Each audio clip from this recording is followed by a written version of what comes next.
Para bapak hadirin sekalian yang saya hormati, selanjutnya marilah kita ikuti dan kita dengarkan bersama ungkapan hati yang paling dalam dari penyampaian perjalanan hidup Bapak Dr. Muhammad Yahya Waluni yang selanjutnya kami persilahkan.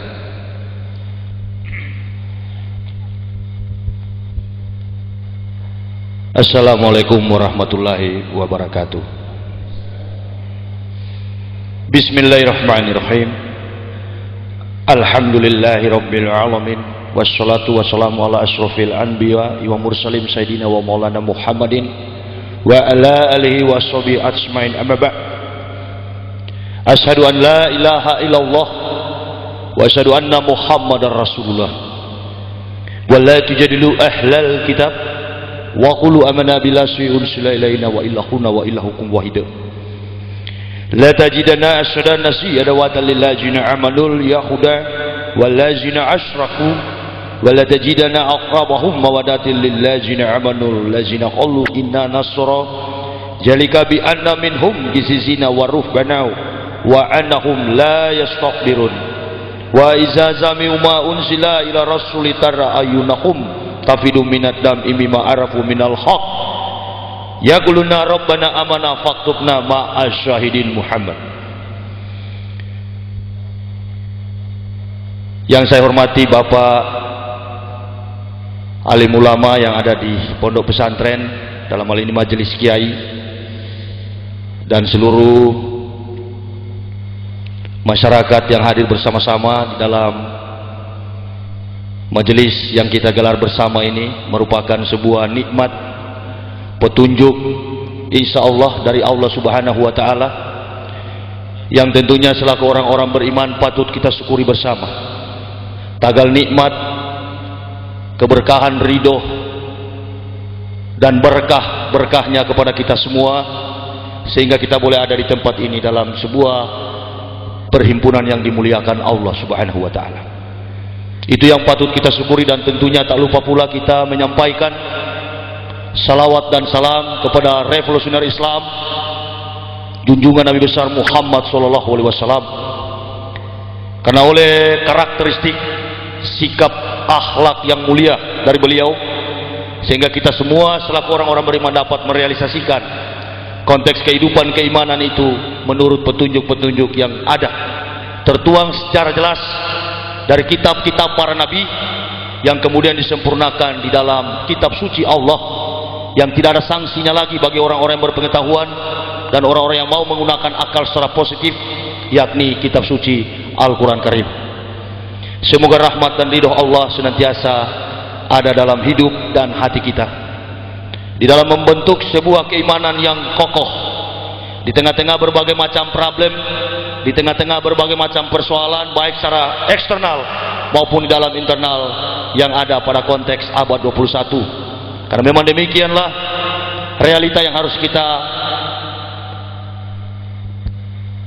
hadapi, dan tidak dapat kita pungkiri bahwa yang namanya kebaikan, yang namanya kebenaran itu senantiasa ditantang oleh berbagai macam kefasikan dan aib dosa. Saya di kesempatan ini sebagai orang yang baru memeluk agama Islam, saya dilahirkan di kota Manado pada tanggal 30 November tahun 1970. Dari latar belakang alias background saya, sesungguhnya saya bukanlah orang yang hanya duduk di bangku gereja, tetapi saya adalah seorang yang berdiri di atas mimbar dan banyak menyampaikan aspirasi dan konsep omong kosong Paulus. Saya adalah pendeta bertugas di GKI di tanah Papua selama 16 tahun, dan 8 tahun saya sempat memimpin institusi akademik Sekolah Tinggi Teologi Calvinis, dan kemudian pada tahun 2002 saya mengakreditasi perguruan tinggi dimaksud dan sekarang dikenal dengan Universitas Kristen di tanah Papua. Itu adalah hasil kerja karya saya selama saya berada dalam institusi gereja GKI di tanah Papua. Mengapa saya masuk Islam? Ini pertanyaan yang harus saya jawab mengandung sebuah pencatatan dan pengkajian secara ilmiah. Karena saya sudah mengalami sendiri bahwa kebenaran Islam tidak hanya dapat dikaji secara spiritual, bahkan pengalaman-pengalaman spiritual itu akan diperhadapkan dengan tanda tanya, apakah betul atau tidak betul, bohong atau bukan bohong. Maka Islam, setelah saya masuk, saya mendapatkan hadis Rasulullah Muhammad SAW. Beliau pernah berkata bahwa agama diprioritaskan secara khusus spesialisasi bagi orang-orang yang berakal. Dalam statement yang saya temukan, di dalam pembahasan baik secara teori yang saya simpan dalam lubuk hati, sehingga secara simpel saya sampaikan, Islam no fisik but heart. Islam itu adalah hati, tetapi hati yang sudah diatur sedemikian baik oleh Allah, yang mengandung sebuah pencatatan realita. Hati ini terkandung berbagai macam persoalan hidup, tetapi Islam membentuk sebuah kekuatan baru di dalam hati manusia, dan kekuatan itu tidak secara assumption, tetapi pencatatan itu terjadi atas proses faktualisasi kebenaran-kebenaran secara nyata melalui sains ilmu pengetahuan. Ini penyelidikan atau disertasi temuan yang saya temukan secara translate Indonesian dalam bahasa Indonesia Al-Quran. Saya banyak melihat dalam terjemahan secara kasat mata seluruh ayat-ayat dalam Al-Quran. Ternyata jangankan hal surga neraka, jangankan vertical contact, hubungan antara Allah dan manusia, self realization and God realization, tetapi yang saya temukan adalah begitu besar kekuatan, kebesaran, nikmat yang diberikan Allah di dalam firman Al-Quran, sehingga Al-Quran tidak mampu disangga oleh kekuatan iptek, ilmu pengetahuan dan teknologi. Mengapa demikian? Betapa beruntungnya manusia ketika memeluk agama Islam, karena Islam mampu menceritakan segala bentuk realita yang pernah, sementara, dan akan terjadi. Sebaliknya, di dalam Bible, hati-hati, saya tidak pernah mengatakan kitab suci Kristen yang pernah saya imani itu Injil. Karena di dalam konteks The Gospel of Barnabas merupakan murid terakhir Isa alaihissalam yang bukan Yesus, itu tidak pernah mencatat dalam sebuah sejarah bahwa Nabi Isa itu adalah Tuhan. Nanti sebentar saya akan membahas bagaimana kolaborasi sebuah kesepakatan yang terjadi antara Yahudi dan Yunani di dalam mencapai sebuah kepentingan duniawi, merampok harta kekayaan orang-orang Arab, dan kemudian membentuk sebuah barisan yang disebut AIPAC, American Israel Public Affairs Committee, di bawah gerakan Zionis kemunafikan bangsa Yahudi yang sebenarnya membalikan fakta Israel itu adalah orang-orang Arab.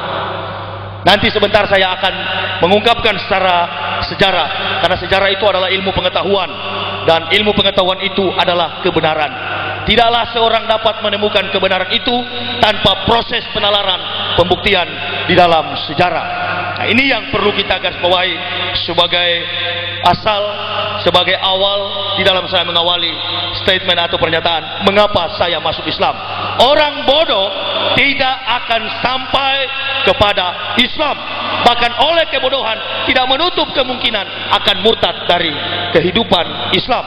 Dan ini yang saya pahami secara teoritis, dan tentunya akan dituntut oleh para kaum muslimin wa muslimat dengan bentuk-bentuk praktikalnya, praktikumnya secara nyata tentang bentuk-bentuk syariat di dalam Islam. Saya amat sangat tertarik, dan selama setahun usia keislaman kami sekeluarga, betapa bahagianya saya, laksana manusia yang dirantai, saya sekarang terlepas dari rantai-rantai itu. Mengapa saya harus memilih Islam sebagai pedoman hidup? Saya sempat menginap di pesantren Al-Amin, dan saya menangis membaca sebuah saya membaca sebuah spanduk, sebuah publikasi yang ditaruh di pampang di pinggir jalan, tapi tolong diterangi lagi spanduk itu, karena saya lihat sudah agak luntur tulisannya. Saya sampai keluar air mata, saya membaca situ, pedoman hidup Al-Quran dan As-Sunnah. Semua kota saya telah kelilingi, 14 provinsi Indonesia, tidak pernah ada statement semacam itu. Dan memang siapapun manusia, apapun agamanya, dari manapun kultur budayanya, bahasanya, kaumnya, tetap hidup harus mengedepankan Al-Quran dan As-Sunnah, supaya praktek kehidupan kita nyata sebagai manusia yang berarti, makhluk yang termulia. Ini persoalan yang sebenarnya prinsip, bukan pindah agama, bukan. Saya seringkali mengklarifikasi. Ada beberapa masjid yang saya kunjungi dan para panitia mengatakan kita akan mendengarkan bagaimana proses berpindahnya Muhammad Yahya dari Kristen masuk Islam. Bukan pindah saya. Saya tidak pernah merasa saya pindah agama. We families come back to truth. Kami sekeluarga kembali kepada kebenaran Allah Subhanahu wa Ta'ala. Kalau kita tahu motor Shogun itu adalah produk Jepang, maka kita harus berangkat dari sebuah pemikiran positif. Dari mana saya jadi, dari mana saya berasal. Memang ketika Adam ada di dunia, Adam diciptakan dengan segumpal tanah liat, tetapi keturunan Adam dengan proses kelahiran. Dan kemudian dari bapak saya, ibu saya, lahirlah saya. Selama 16 tahun mengembara di dunia, hidup sebagai pemimpin kafir alias pendeta. Sutradaranya bukan dari Hollywood. Dari Hollywood menyaksikan sebuah layar lebar, membuat sebuah pernyataan di dalam teori, dan kemudian menyanyikan dalam gerakan action manusia. Dari sebuah film itu berdasarkan proses realita dan peristiwa yang sudah terjadi.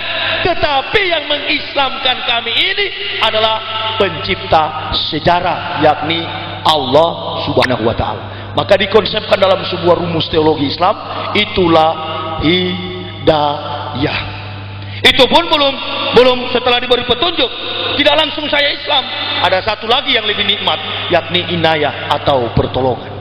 Subhanallah, saya merasakan begitu damai, begitu tenang. Dan seperti ayah saya mengatakan, setelah masuk Islam, Islam itu solution in the life. Jawab